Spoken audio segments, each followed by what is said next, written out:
Estão ouvindo? Então, queridas irmãs, queridos irmãos, estejamos em paz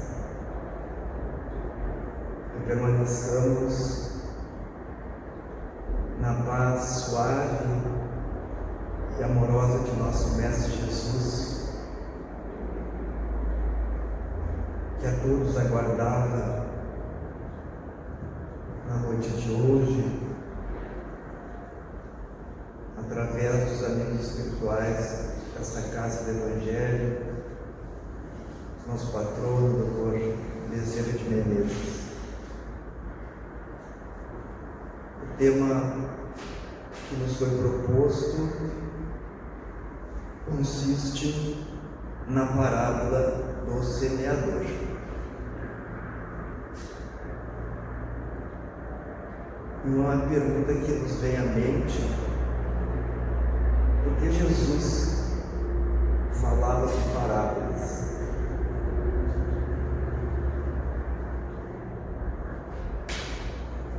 Justamente porque essa forma de ensinar, de expressar, ela traz e se faz através de uma história que nos enseja, que nos proporciona uma profunda reflexão, e começamos a nos questionar: quem somos nós nessa parábola? Quem somos nós nessa história? E ele se utilizava nas suas histórias, nas suas parábolas, daquele contexto, daquela situação que era vivenciada, que era vivida pelas pessoas de sua época, pelos seus amigos, pelos seus vizinhos, pelos habitantes daquela região. Jesus vivia fundamentalmente entre pescadores, entre pastores, entre camponeses, donas de casa. E ele então se utilizava daqueles elementos do dia a dia, do cotidiano, que eram fáceis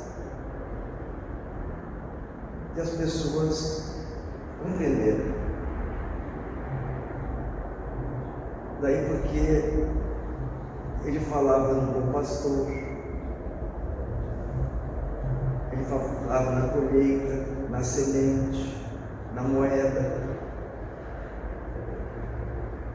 porque eram expressões que eram de todas conhecidas naqueles dias. Essas parábolas, essas histórias, todas tinham um fundo moral muito profundo.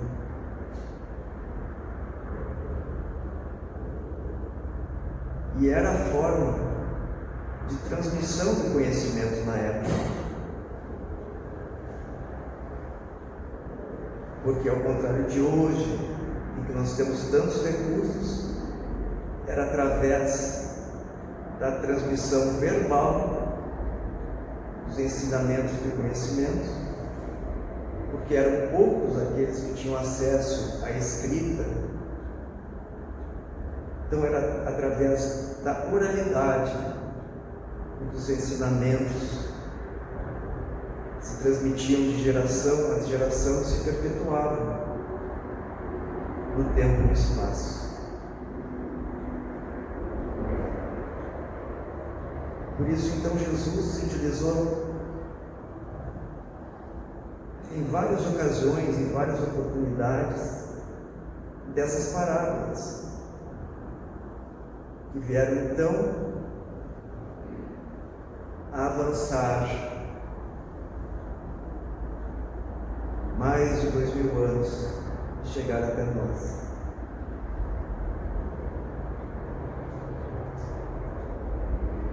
A parábola do semeador começa mais ou menos assim: eis que o semeador saiu a semear.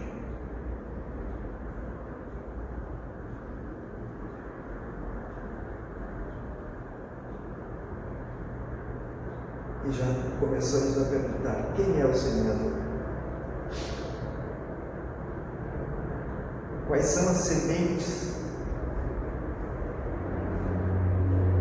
que ele está semeando? E continua: algumas das sementes caíram ao longo do caminho. E logo vieram os pássaros e as comeram.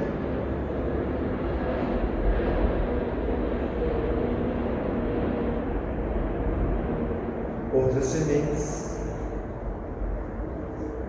caíram entre pedras.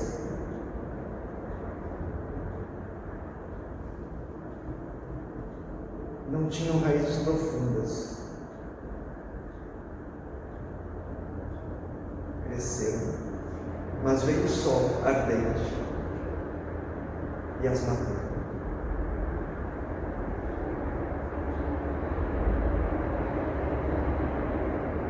Outras sementes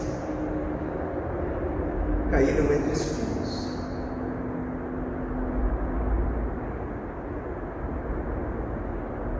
As pequeninas plantas foram crescendo, mas também os espinhos que as sufocou.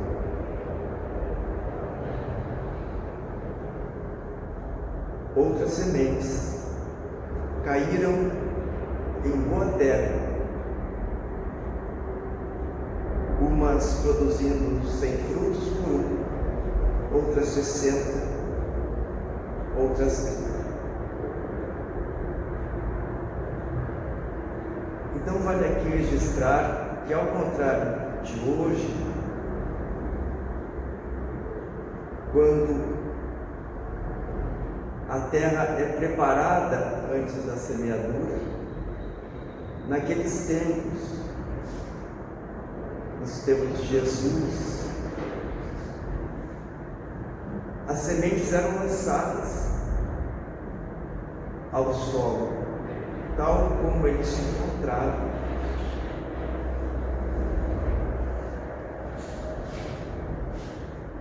Então havia naquele solo, onde ocorriam as plantações, aqueles caminhos em que as pessoas transitavam e tornavam a terra mais dura, mais áspera.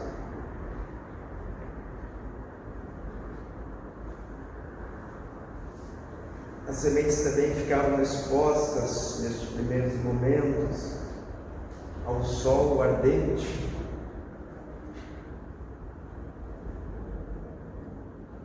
Eram depositadas junto aos espinhos,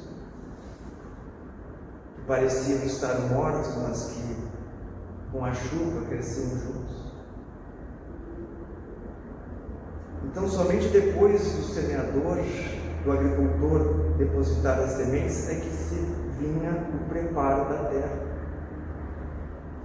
Por isso essa simbologia, por isso que todos aqueles que escutavam a parábola tinham condições de visualizar exatamente sobre o que o Divino Mestre estava falando.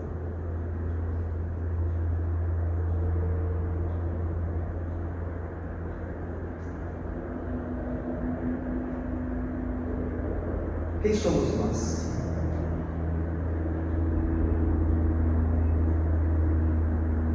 Que terra somos nós? Somos a boa terra? Estamos entre espinhos, entre pedras? longo do caminho. Essa é a reflexão. O Senhor Cristo dizia que ouça aqueles que têm ouvidos de ouvir, que veja aquele que tem olhos de ver. E ele acrescentou, esclarecendo essa parábola, que há aqueles que ouvem a palavra divina, mas a ela não prestam atenção. São aquelas sementes que caem ao longo do caminho e vêm os pássaros e a planta.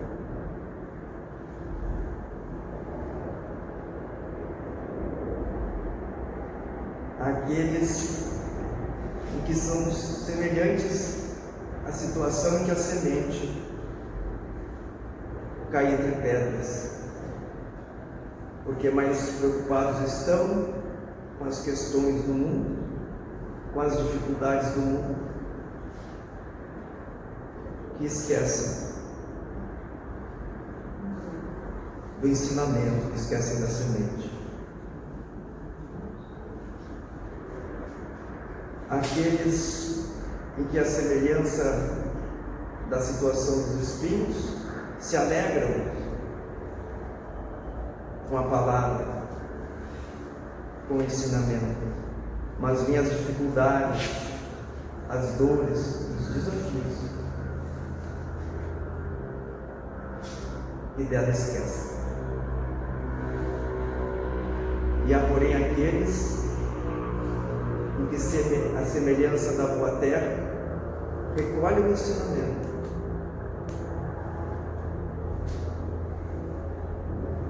e com base neste, alicerçados no amor, produzem, cada um segundo a sua própria capacidade. Uns produzimos 100, outros 60, outros 30.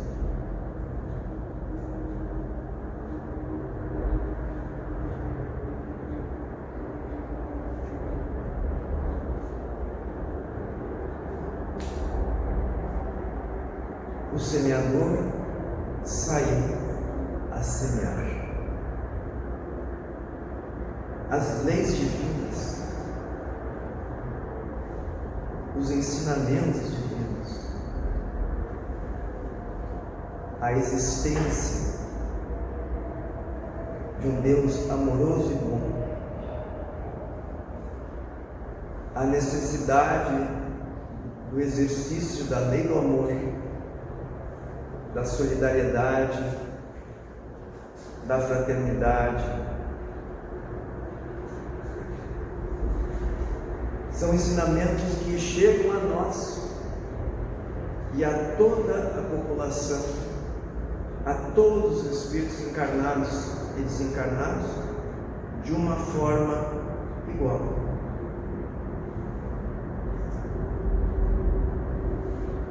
Por ensinamentos filosóficos profundos, pelas diversas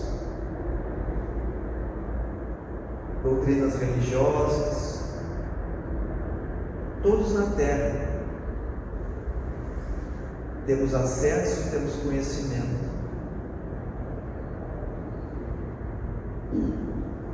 dessas sementes, destes ensinamentos.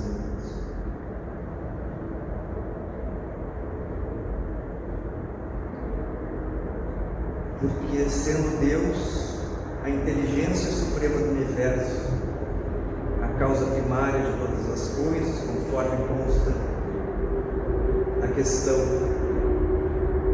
primeira de Livro dos Espíritos, Ele oferece a todos nós, espíritos imortais, ao longo de nossas vidas sucessivas, de nossas encarnações, as luzes necessárias para que venhamos a compreender quem somos, de onde viemos e para onde vamos. compreender a nossa cidadania espiritual. A todos.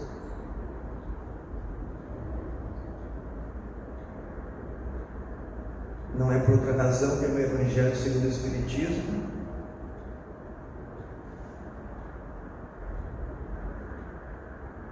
consta que Deus lança chuva generosa sobre bons e maus, justos e injustos. Então Deus, em sua bondade, em sua misericórdia, nos ofereceu Jesus como divino semeador, que trouxe as bases para uma vida feliz de todos nós, encarnados e desencarnados. Mas como estamos recolhendo esses ensinamentos?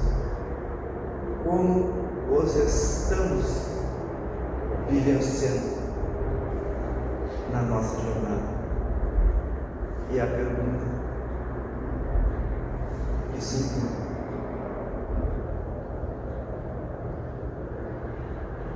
não apenas aos espíritas, a nós espíritas, mas a toda a humanidade.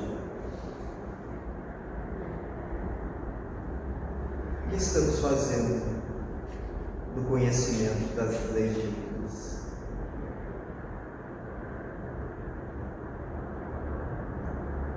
E Allan Kardec, comentando a parábola do semeador, retornando a seara espírita, particularmente,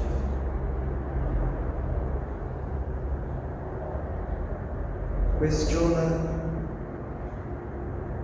indaga: o que estamos fazendo das sementes? Se já estamos maduros para sermos a boa terra, aquela que produz. Porque muitas vezes as dores, as dificuldades, os desafios chegam até nós, a muitos de nós,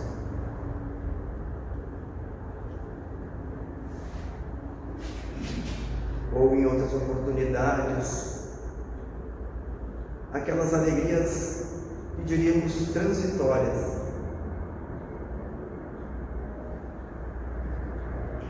E o que fazemos do nosso conhecimento?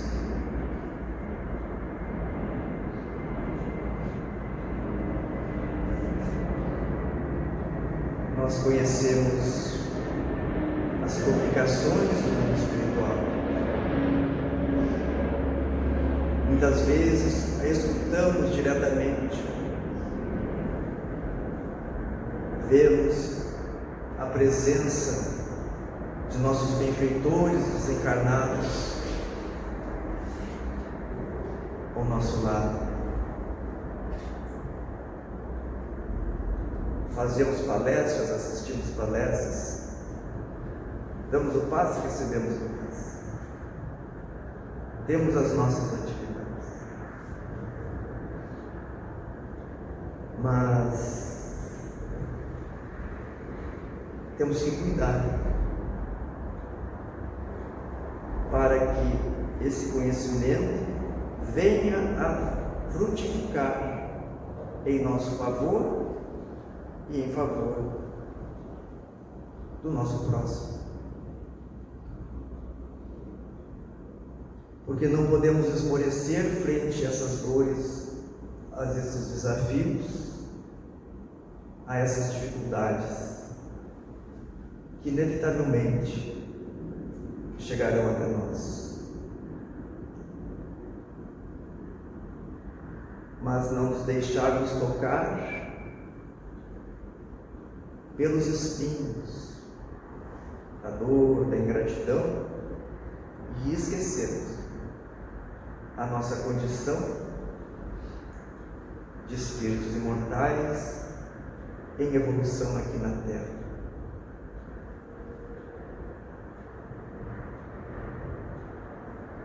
Não oferecermos um campo pedregoso para que não nos entusiasmemos com as manifestações.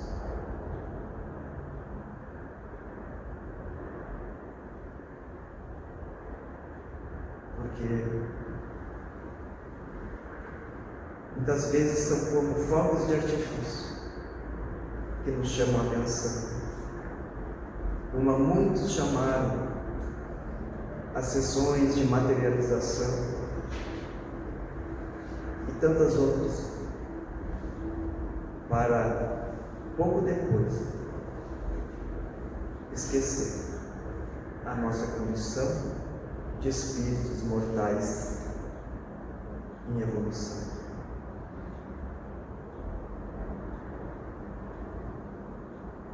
Dessa forma, sempre recordar Jesus,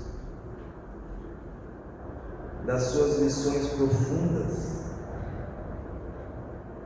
dizendo da necessidade de nós estarmos atentos aos nossos pensamentos, aos nossos sentimentos, às nossas emoções, para que possamos trabalhar sinceramente,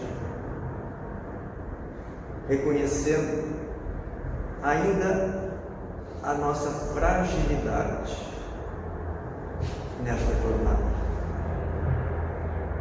reconhecendo que ainda, não obstante, cientes da existência de Deus, da imortalidade da alma, da comunicabilidade dos espíritos, da pluralidade das existências, pluralidade dos mundos habitados e de Jesus como nosso guia e modelo, não obstante saibamos tudo isso, vamos reconhecer, sem nenhum problema, a nossa fragilidade. Mas que sejamos aquela boa terra, que se ainda não pode produzir 100 ou 60 ou 30, que produza 10 por dia.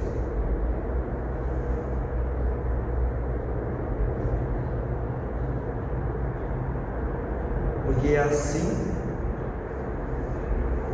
nesse esforço que se faz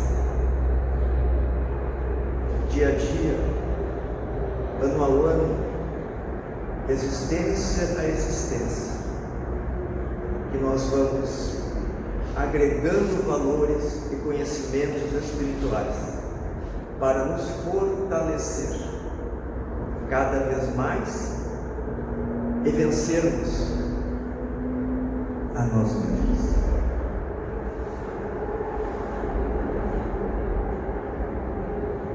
Vencer aos nossos sentimentos que ainda não estão naquele nível ideal, mas com a alegria de viver, com a alegria de estarmos procurando fazer o nosso melhor.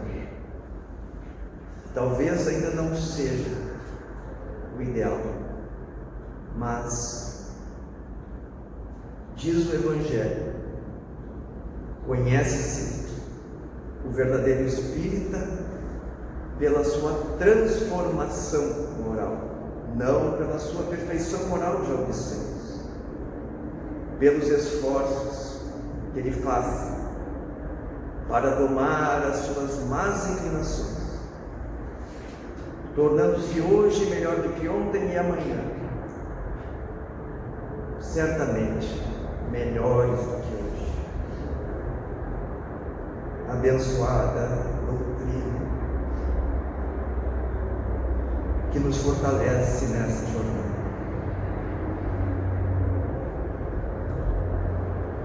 Que Jesus, o Divino Amigo, esteja sempre presente na mente e no coração de todos nós, e que possamos compreender